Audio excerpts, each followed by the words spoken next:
Salut à tous. Ravi de vous retrouver dans cette toute nouvelle vidéo, aujourd'hui 1er septembre, et malheureusement pour certains, c'est la rentrée. Ou heureusement, ça dépend comment vous interprétez la chose. J'espère que de votre côté, vous avez passé de très bonnes vacances, que vous avez pu aller ailleurs que la France, que vous avez pu visiter d'autres pays. Mais en tout cas, si on a pour qui les vacances se sont mal passées, ou plus ou moins bien passées, je dirais, pour ceux qui sont scolarisés, eh ben dites-vous bien que c'est l'occasion de retrouver tous vos amis, tous vos camarades, la joie de scribouiller vos cahiers de cours, au lieu de prendre des notes ou autres conneries dans le genre. Oh putain, ça m'a grave manqué cette époque. Mais bref, assez parlé de vacances, de rentrée, etc. Tout ça, c'est pas le sujet. Et passons plutôt à la critique du dernier film Marvel sorti, à savoir Shang-Chi et la légende des 10 anneaux. Alors, à vrai dire, entre-temps, il y a eu pas mal de séries de Marvel qui sont sorties sur Disney+.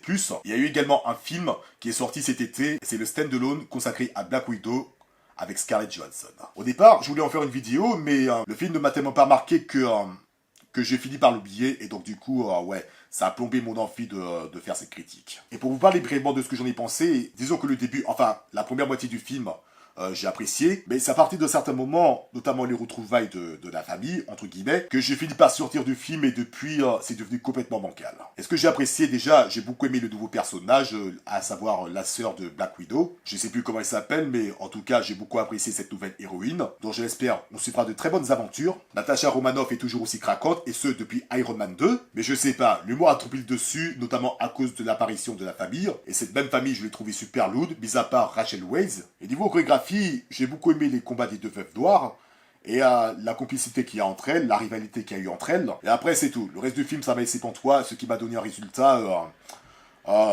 correct, je vais dire. Mais Kate Shortland, la réalisatrice, j'ai l'impression qu'elle ne va pas jusqu'au bout de son idée, en fait. Et malheureusement, ce sera pareil pour Shang-Chi. Alors bien sûr, le film que je viens de voir aujourd'hui, le 1er septembre, on va dire que je l'ai apprécié, mais pour être franc avec vous, ce n'est pas un film qui m'a donné une forte impression. Mais bon, avant tout, on va présenter le film dont il est question aujourd'hui. Comme toute œuvre cinématographique de Marvel, Shang-Chi est une adaptation d'un comic book paru dans les années 70. À cette époque-là, les films d'arts martiaux étaient à la mode, notamment les films de Bruce Lee, et Marvel, de son côté, a voulu surfer sur la vague. Ainsi donc naquit Shang-Chi, un super-héros expert en arts martiaux à l'instar de Iron Fist, et pourtant c'est un héros méconnu du public. Moi en tout cas, j'en ai jamais entendu parler jusqu'à ce que j'ai entendu dire qu'un film lui est consacré. Jusqu'à présent, j'ai jamais entendu parler d'un film de super-héros dont le héros est asiatique, en dehors du frelon vert, mais bon, je sais pas si c'est vraiment un super-héros, celui-là. Confirmez-moi ça dans les commentaires pour m'éclairer à leur terme. En tout cas, dans l'univers cinématographique de Marvel, paru depuis 2008,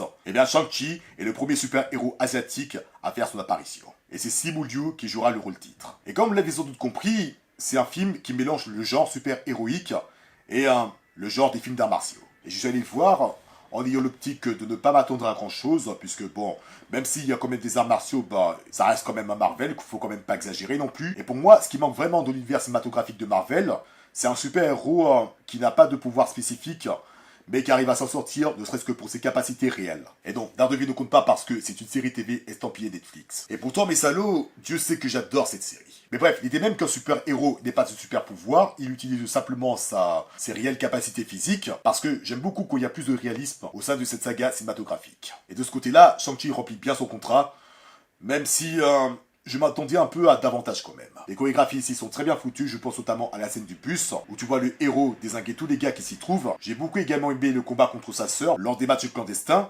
En plus d'avoir un beau combat, on a aussi une belle photo. Surtout lorsque le héros arrive à Macao, franchement c'est du splendeur. Et je sais pas pour vous, mais il y a quand même une séquence qui me rappelle un peu la séquence d'entraînement d'un film qui s'appelle Tachi Master. Notamment lorsque les personnages forment des gestes circulaires pour faire danser la végétation qui se trouvait au sol. Ça, c'est le genre de scène qui m'avait manqué depuis Tachi Master, et ça fait vraiment plaisir de voir ça. Justement, voilà, juste après, au bout d'un moment, les effets spéciaux ont pris le dessus. C'est-à-dire que, au détriment de la visibilité de certains combats, notamment lors des scènes de combat finales, eh bien le côté fantastique a vraiment pris le dessus, et malgré que ce soit un film consacré aux 10 anneaux, qui confère aux détenteurs un pouvoir extraordinaire, on peut même balancer un Hadoken dans la gueule, eh ben je crois qu'il y a certains effets qui sont bien faits, notamment lorsque tu utilises les anneaux comme projectiles, et après, au bout d'un moment, ça finit par me lasser un peu. Parce que ce que j'apprécie dans les films d'arts martiaux, c'est que certes, il y a eu des effets, il y a même des effets d'énergie, et moi ce qui m'intéresse le plus, c'est l'utilisation de la force pure. Les gestes du personnage, comment le personnage se déplace, comment il utilise des techniques, comment il enchaîne des tas de techniques.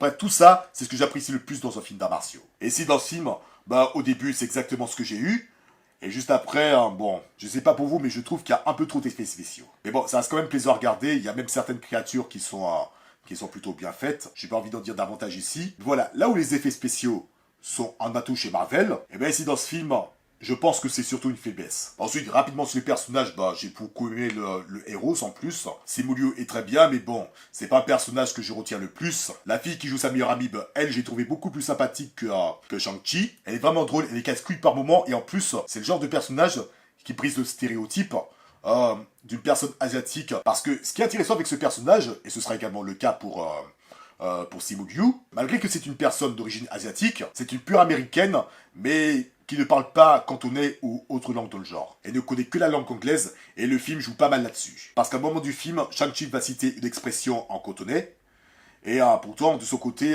la fille, je crois qu'elle s'appelle Cathy, elle n'a rien compris de ce qu'il a dit, et du coup, elle lui demande ce que signifie cette phrase. Et c'est ça que j'aimais dans ce film, c'est que, à un moment, on parle mandarin, ou cantonais, dites-moi si c'est vraiment ça ou pas, et un autre, il parle anglais. Et à côté de ce genre de détails, il y a aussi la notion d'américanisation. Puisque suite à un certain événement, Shang-Chi se fait appeler Shaun. Ok, pour finir avec les personnages, j'ai beaucoup aimé la sœur de Shang-Chi, franchement, elle est classe, je trouve. T'as également Wong qui est apparu dans Doctor Strange, et Michelle Yeoh que j'ai découvert dans Tigre et Dragon. Tigre et Dragon, il y a des mots que j'arrive pas à dire, c'est vachement relou. Et voilà, le méchant du film, à savoir le père de Shang-Chi,